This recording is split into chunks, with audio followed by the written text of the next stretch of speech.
you may have seen while researching a trip to Medellin warnings of robberies and suspicious deaths. I typically avoid covering topics like that since they don't do well to promote a country and its local people. I hate how bad news travels in the media and social media, so I tend to just not talk about it. Well, in today's video, unfortunately, I have to cover this topic, safety in Colombia. Someone close to me was the unfortunate victim of a senseless crime, and I feel the need to speak on this topic so you can avoid the same fate. If you're traveling here soon, want to know if the rumors are true, and how to avoid getting yourself in trouble, watch this video to the very end so you can learn how to enjoy this beautiful city safely. On this channel, I discuss living globally along with business hacks in real estate and healthcare, showing you the path so you can do the same. I want you to be able to go out there and live your dreams. If this is the sort of content you want more of, like, subscribe, and turn your notification bell on so you don't miss a thing. My name is Carl Pierre, and this is ENTP Life. Since I've been covering this topic of relocating and living in Medellin, I always get asked about the women and safety.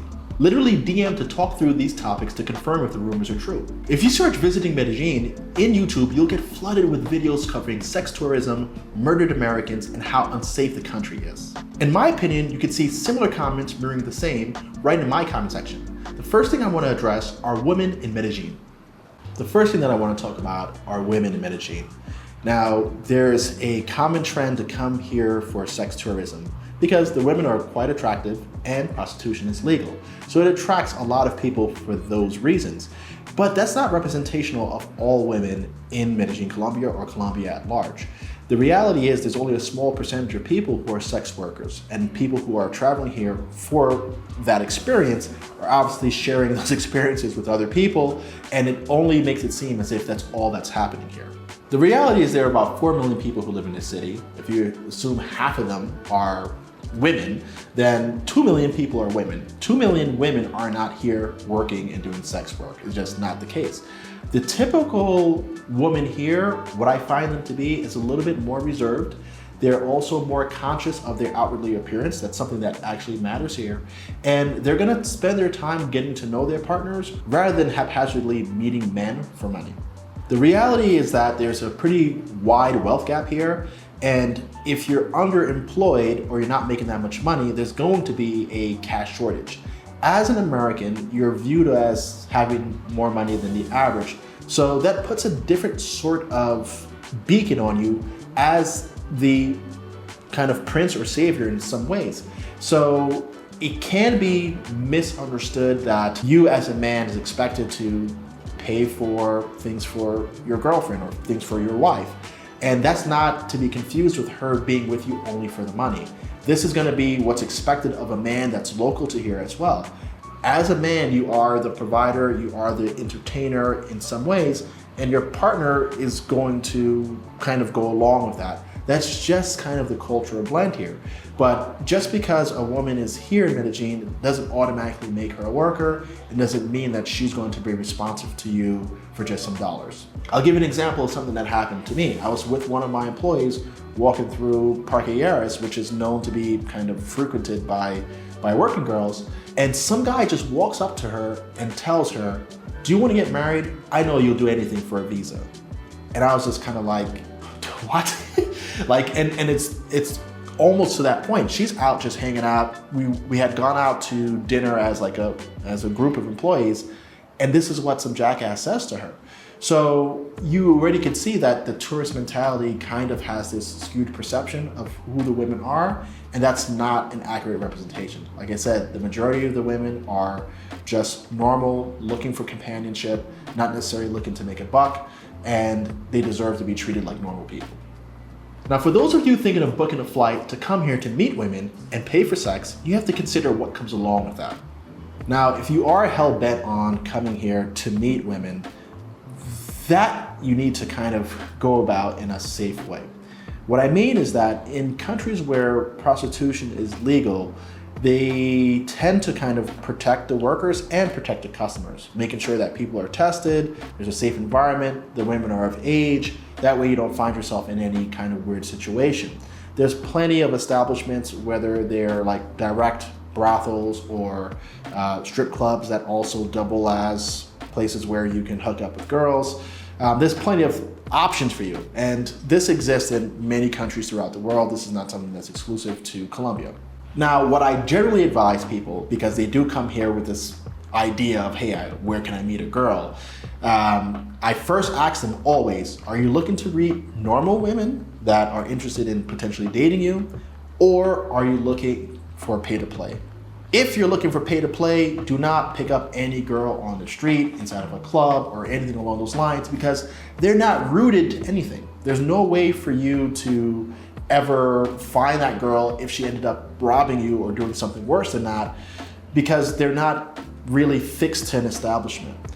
If you're looking to meet women that aren't working, then you can't go to places that are frequented by women who work expecting to pick them up. First of all, you're gonna be viewed as someone who is kind of shopping around for girls, so any girl who's not working is gonna kind of see you that way.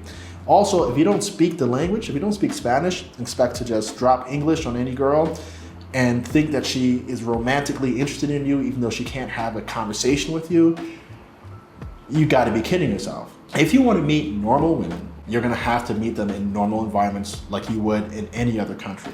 What I mean by normal environments is that you might wanna meet them in a workplace, school, maybe a museum, places where normal people hang out, not in a nightclub where it's known to be frequented by working girls. Like, you can't expect magic to happen out of that environment. Just like you wouldn't expect to meet somebody, have a one-night stand, and that is gonna automatically convert into some sort of long-term love interest. The probability of that is low. Usually when you fall in love with somebody, it's because you've gotten to see them over time, assess them and how they behave in different environments, whether it's school, outside of school, etc. That's where most relationships start up, is through constant contact, learning of a partner, and so on. Now, for those of you who are using hookup apps like Tinder, you're gonna have to be careful because not everybody on there is actually just looking to date. Half of the women on Tinder are actually selling and promoting services. And if you're a foreigner who doesn't speak the language, then they're certainly gonna be targeting you as a client or as a victim. I want to be clear about something. I'm not anti-sex worker or critical of people who enjoy sex tourism. Just stick to adults, keep it safe, and accept the risk that comes along with that. If you have a negative experience that comes with the territory, don't go blasting country without disclosing how you had this negative experience. You can't mislabel an entire nationality based on these experiences, and more so when you meet a rotten apple along the way. The rotten apples are not representational of the entire nationality, so it just isn't fair to do something like that. Just because you got taken advantage of, robbed, somewhat abused by a single person in a single area, you can't just typecast everybody in the community.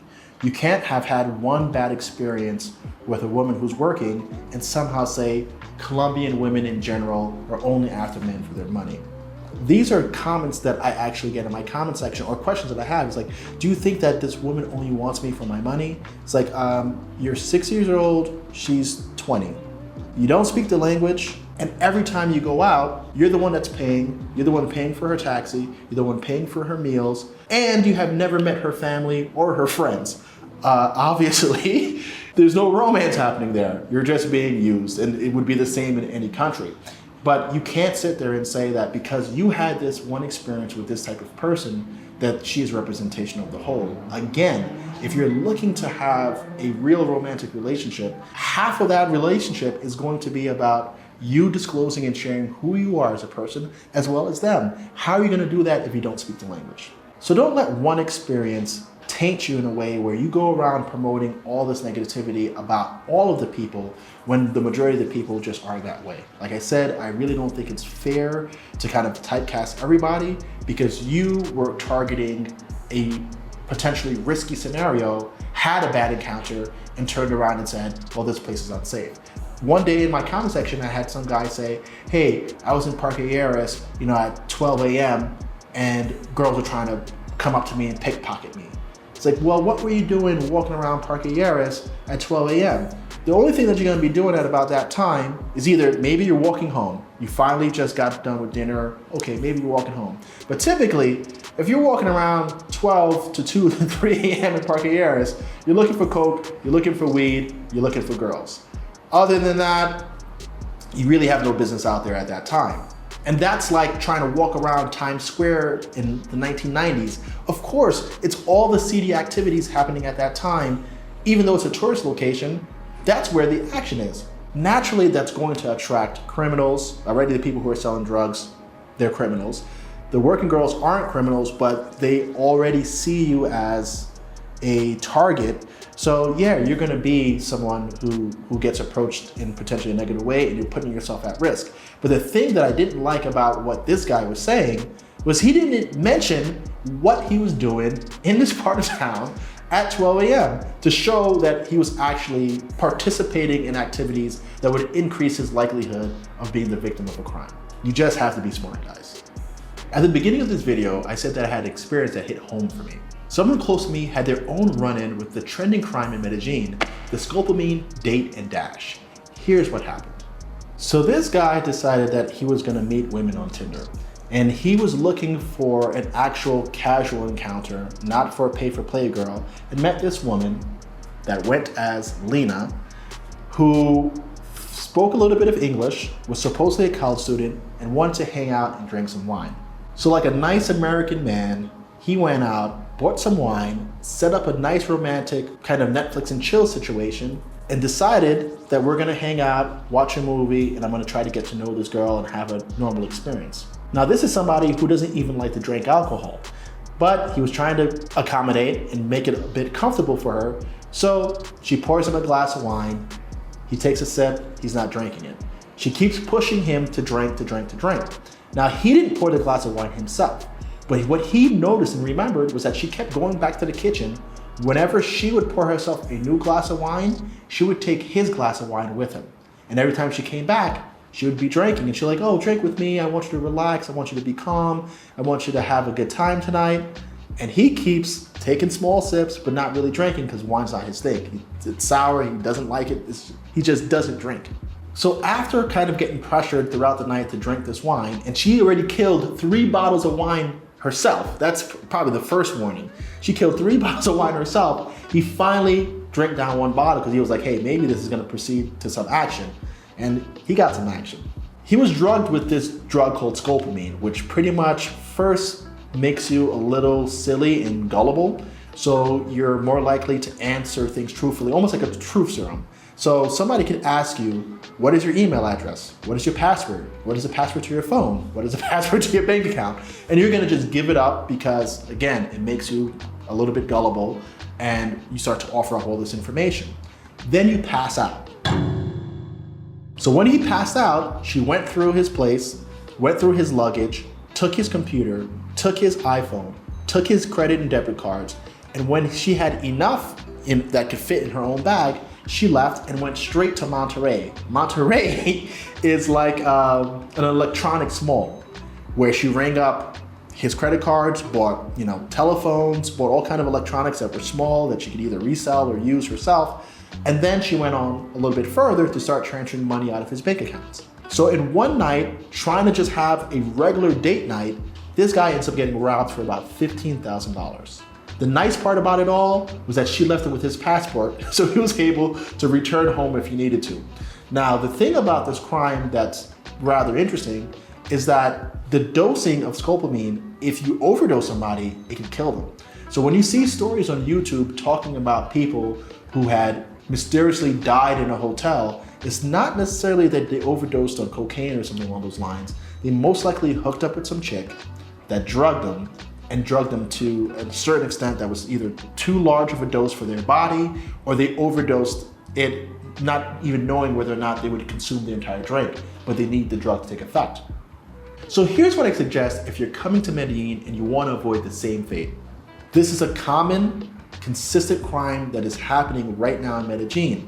And I think the easiest way for you to avoid it is to avoid places where women are working at night, avoid having strangers in your home pouring you drinks, and really just practicing general safety. You don't really hear about women having these experiences too much because women generally are already conditioned and programmed to keep themselves out of dicey situations. They're usually not gonna go to a foreign country, hop on Tinder, start swiping right, hoping that there's a match. Women just don't move in that sort of way. They're gonna hook up with somebody who's a little more familiar or comfortable to them. Maybe they're working at the hotel or something along those lines. That's why you don't hear these stories about women getting drugged on scopolamine and getting robbed in the same way, because it's not really their way of moving. They're gonna be a little more protective of their drinks. They're gonna watch who comes even near their drink. This is just general kind of woman safety, because guys are scumbags, and at least they've been trained and educated on how to protect themselves. Men, especially American men on the other hand, aren't usually in positions where women are forward with them, because that's just not an American thing. So that's one thing that throws them off, and guys, of course, want to be solicited. And two, guys are never really thinking about date rape, right? Guys aren't worried about, is some girl gonna drug me and have sex with me?